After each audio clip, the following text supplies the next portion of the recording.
yung tungkol sa Isaias. Akala ko nga matutumbok din yung aking sa Isaias din. Praise God. So, tayo mo naman nalangin. Hallelujah. Hallelujah. Praise God. Hindi ako sa rin sila.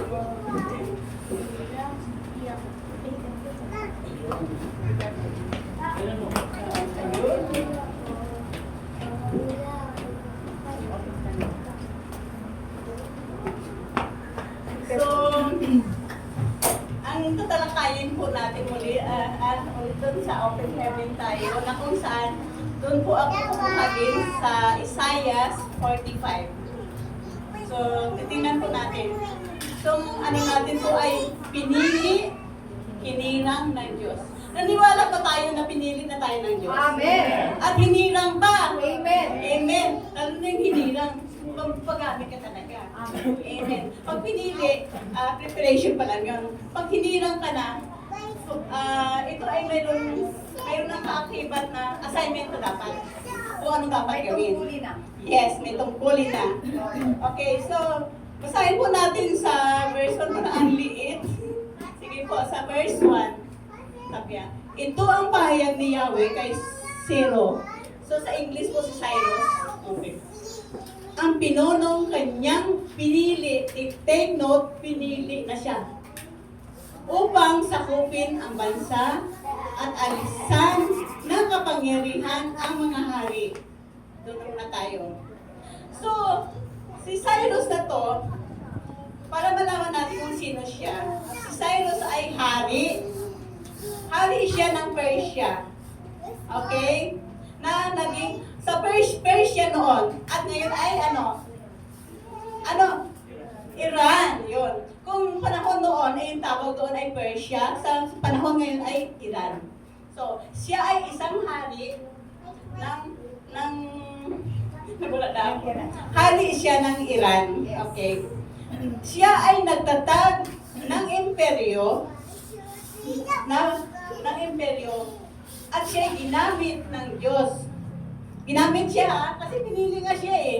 Ginamit siya ng Diyos upang palayain ang mga Israelites sa pagkabihag ng Babylonia. Yes. So, Amen. doon muna tayo. So, yan ang background ni Cyrus. Okay. So, anong purpose ng Panginoon sa kanya? Bakit siya pinili? At anong sabi ng Diyos kay Cyrus? Sa verse 2 po. Sorry po. Pwede po pastor doon sa 1 muna, please. Ayun, sa 1 muna. Sabi ng Diyos sa kay Cyrus, ibubukas ko ang pintuang lungsod para sa kanya. Kanino daw? Para sa Kay Cyrus. Kay Cyrus. Habang siya'y mapasok. Okay. So, anong sinasabi ng Diyos doon sa talatang ito? Pinili siya. Tapos, pinaghanda pa siya na pasok siya doon sa bayan na pinapapunta siya ng Diyos. Okay. Sa 2, anong sabi ng Diyos sa kanya? Dahil pinili na nga siya, ako ang maghanda ng iyong daraanan. Amen. Tigil na tayo doon. Ako maghanda ng iyong daraanan. So tayo ba kinoconsider natin na katulad din tayo ni Cyrus? Amen. Amen. Pinili siya. Tayo lang pinili din tayo. Amen. Amen. So ang ano ng Diyos kung tayo ay dapat sumunod kung anong pinapagawa ng Diyos. Okay. Anong sabi dito? Okay. Mga bundok do'y aking patatagin. Papatagin. Bakit papatagin niya ang bundok? Kasi dadaan niya si Cyrus. May mga hadlang, yung mga harang. Yes. Ang mga lungsod, mga ginto, sa tanso, aking wawasakin. So itong mga binanggit dito, ito pa, pati kandadong bakal ay aking tatanggalin. So doon pa kasi sinabi na mga bundok aking papatagin. Ano ba itong mga bundok sa buhay ng mga Kristiyano? Problema. Sino may problema? Okay, so tingnan natin kung paano yan. Okay. So sabi doon, at ang mga pintong tansoy aking wawasakin. Pati kandadong bakal aking tatanggalin. So, kasi dadaan nga si Cyrus eh. Paano siya makakadaan? So, tayo bilang Cyrus, tatanggalin ng Panginoon Diyos ang mga bundok mo sa ating buhay. Para tayo patuloy makadaan tayo. At ano itong sinasabi na mga pintong tansoy aking wawasakin. Ito minsan yung mga pinto at mga nakakandado. Sabi nga sa atin ito sa aking translation, nakakandado. So noong panahon na yun, yung ating mga pinupuntahan o mga sinisiran, hindi lang mga nakasarado, kundi mga nakakandado pa. So nakita niyo na? Okay. So, sa akin ang Panginoon Diyos yan. Kasi may purpose ang Diyos para bawat isa sa atin. Na makailangan makarating ang salita ng Diyos para sa atin. Ano man ang purpose ng Panginoon Diyos. So, sinabi yan doon, ang mga bundok, aking papatagin. So, mga problema, nasan man uri ng problema na to. Ang mga gintong mga tansoy aking buko sa akin na pintuan. Sabi, pati kandadong bakal. So, tingnan mo. Sino makakapagtanggal nun? Kundi ang Diyos lamang. Okay. So, ano ang implikasyon sa buhay natin na ito? Bilang Kristiyano, ang sinasabi dito ay maghahanda ng daraanan. Bundok papatagin. Lahat ng problema tatanggalin niya. Dahil yan ang nais ng Diyos sa atin. Okay, sa verse 3. Verse 3 po, please. Yun, sa verse 3, may sinasabi ang Diyos na sa kay Cyrus, ibibigay ko sa iyo. Mga Cyrus, narinig nyo? Ibibigay ko sa iyo ang mga nakatagong mga kayamanan at alahas. Pag sinabi bang kayamanan, ano ito?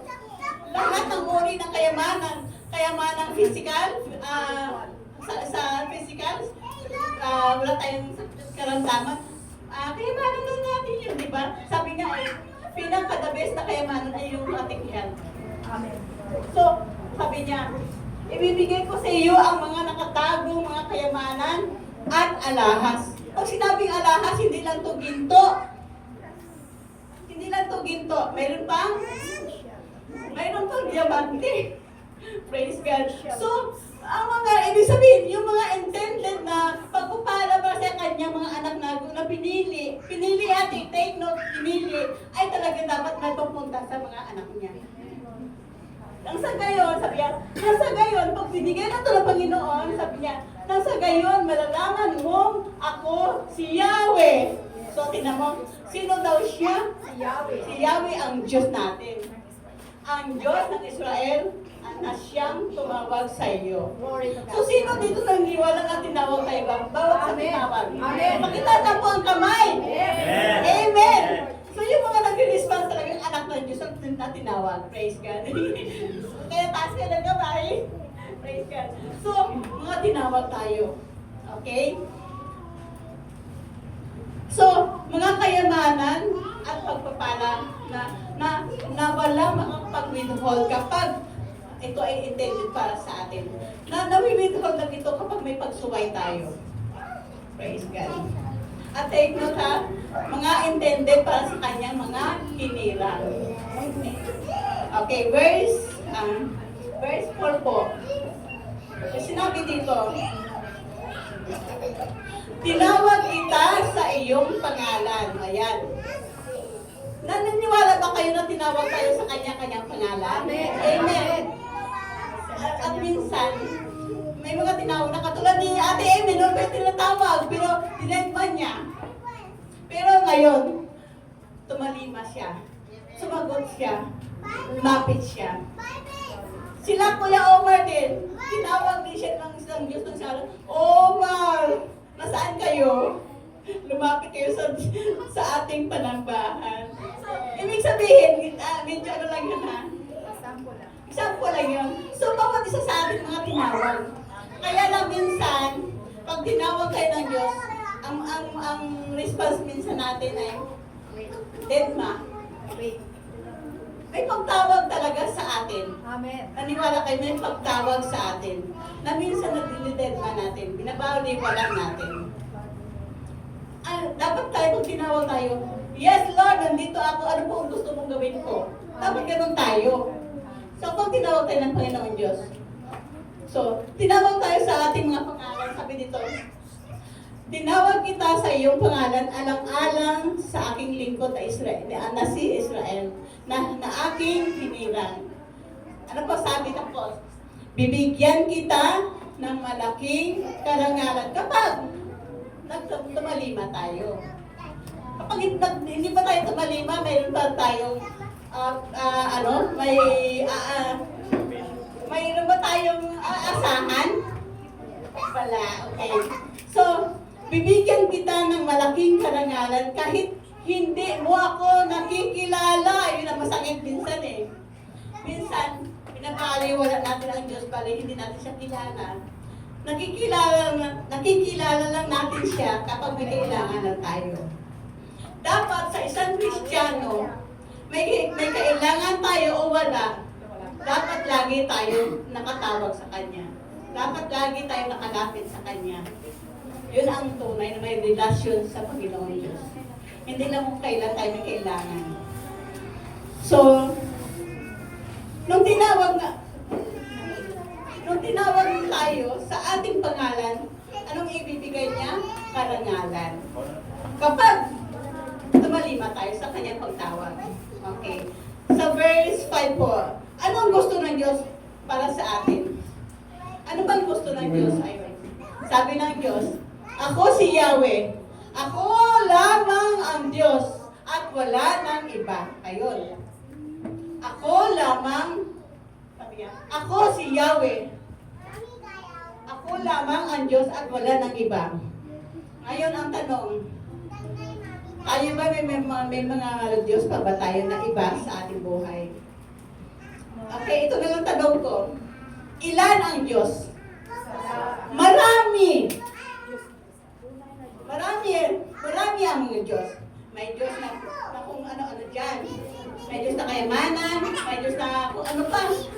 Pero isa lang ang tunay na Diyos. Isa lang ang tunay na Diyos na buhay. Hindi nahihibo, hindi nakakadikit. Yun ang tunay na Diyos. Yung hindi natin nakikita. So yun sabi niya, talaga si Yahweh nagsabi niya, ako si Yahweh, ako lamang ang Diyos. At wala nang iba. Madiin yan po. Ako lamang, sabi niya, papalakasin kita kahit hindi mo ako kinikilala. Tingnan mo. Kahit na hindi siya ina-acknowledge na Diyos.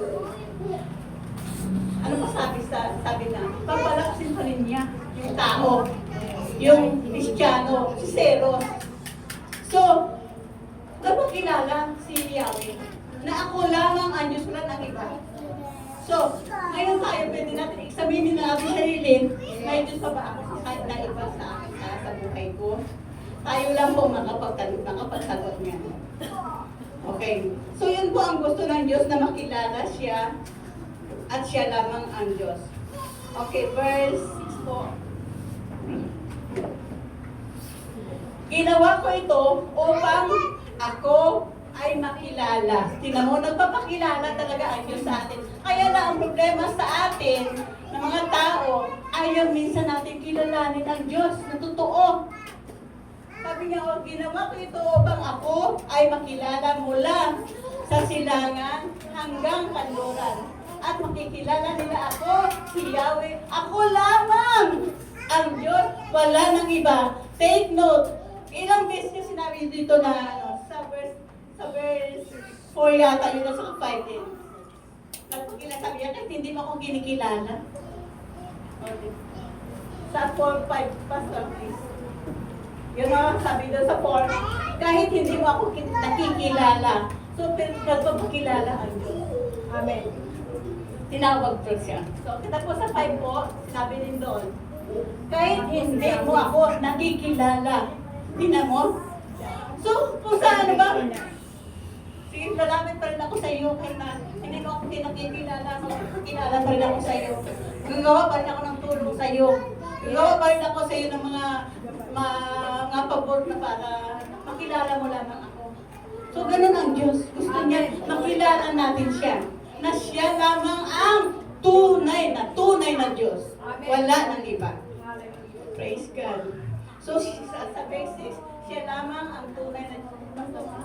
So, ginawa niya yon na magpakilala siya para maunawaan talaga ng tao na wala ng ibang Diyos maliban kay Yahweh. Praise God. So, nakita natin ngayon na pinagbigyan din yan doon sa 4 and 5 na dahil na hindi siya nakikilala, nagpakilala pa rin ng Diyos. Okay, good. Sa verse 7 po, Pastor, please. Ito pa sa rin. Ang Diyos din ang nagpapahintulot at so, kung sa ano, siya ang Diyos, ibig sabihin, siya ang nagpapahintulot, nagbibigay ng license, para ganun. Sa tagal na? Permission. Yun. Kaya siya pa nagbibigay ng permission, sabi niya, ako ang lumikha, tingnan natin all, ako ang lumikha ng dilim at liwanag. Sino naglikha daw ng dilim at saka liwanag? Yes, nasa Genesis yan. Amen. Diba? Amen. Okay. So ako ang nagpahintulot, tingnan mo, take note, ako ang nagpapahintulot ng kaginhawaan. You see? So nasa kamay ng Diyos, pag gusto niya. At ano pa sabi niya, ako ang nagpapahintulot ng kaginhawaan at kapahamakan. So anong gusto natin? Kaginhawaan o kapahamakan? Yun. So sabi niya, ako ang nagpapahintulot ng kaginhawaan at kapahamakan. Ako si Yahweh ang nagpapasya ng lahat ng ito. Amen. Ibig sabihin, He is in control of everything. Ngayon, gusto ko rin mayroon niya ako dinugtong na verse na doon sa Psalm. Yes, ayun na. Sabi nga doon sa Psalm, sabi doon, ang Diyos namin nasa langit, wala sa dingding, wala sa kung saan. Wala nakasabi doon. Ang Diyos namin nasa langit, naroon ang Diyos namin. Nasa langit ang Diyos natin. At ang kanyang ginagawa at kung ano ang ibigin. So meaning, kung anong gusto niya, pwede niyang gawin. Pag gusto niyang pagpalain ng diso, si GM, pagpapalain niya yan kasi yun ang gusto niya. Pag gusto niya parusahan yung tao dahil sa mga kagagawa at katigasan ng ulo, pwede niya rin gawin. Sabi niya, kanyang ginagawa at kung ano ang kanyang iibigin. So, He is in control of everything. Yes. Kaya, dalawa lang yun. Kaginhawaan o kapahamakan. Praise God. So, meaning, ang Diyos lamang, nag-iisang Diyos, ang maaring makapaggawa ng mga bagay na yun sa papakapahintulutan niya. Wala nang iba. Hindi pwede magpahintulot ng tao. Wala na kung sino. Praise God. So, yun po ang ano. At ang akin pong conclusion po ay nasa 8, yes po. Ang sabi pa dito, kapag nasunod natin lahat yun, yung sinabi doon na tayo ay pinili, hinirang, at tinawag. Again, kapag tayo pinili, hinirang, nakatulad ni Pastor Rim, at tinawag, ano dapat maging response natin? Sumunod! Sumunod tayo. Dahil pag hindi tayo sumunod na yung sabi doon kanina sa 8 ay sa 7, kapahamakan. Ngunit kapag ang sinunod natin ay ang kalooban ng Diyos, ano sabi? Papadalhan kita ng sunod-sunod na tagumpay. So open heaven talaga. Dahil sa ang Diyos, si GM, sumusunod sa nais niya, sumusunod sa mga nais ng Diyos sa pamagitan ni Pastor Dean. Open heaven talaga tayo. At doon sa mga tinatawag, dapat mag-response tayo. At dito pa sabi yun, papadalahan kita ng sunod-sunod na tagumpay para mga patak ng ulan. Tulad yung gabi, ang lakas ng ulan. O, di ba? Bumaha dito. Okay. Para ang patak ng ulan na bumagsak sa lupa, bumabagsak sa lupa. Dahil dito, maghahari sa daigdig ang kalayaan at katarungan. Ano pa sabi? Ako, si Yahweh, ang magsasagawa nito. Amen. Oh, glory to God. Praise the Lord.